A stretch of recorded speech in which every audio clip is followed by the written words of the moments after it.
إذا بغيت تغير زاويتك في التفكير راك في المكان الصح.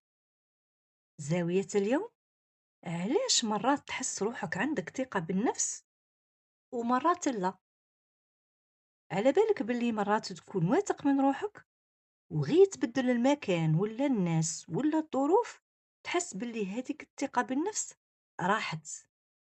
بصح في الحقيقة هذيك الثقة ما راحتش، نتايا برك خرجت من حاجة تعرفها وموالفها ورحت لحاجة جديدة ما تعرفهاش، وعلى هادي يجيك شوية خوف ولا شك.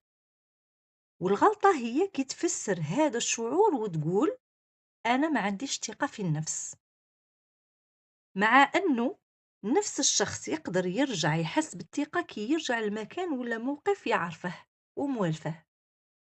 يعني الثقة بالنفس ما تتبدلش بسرعة، اللي يتبدل هو إحساسك حسب الموقف اللي راك فيه. قولوا لي في التعليقات، في أي موقف تحسوا ثقتكم بنفسكم تنقص أكتر؟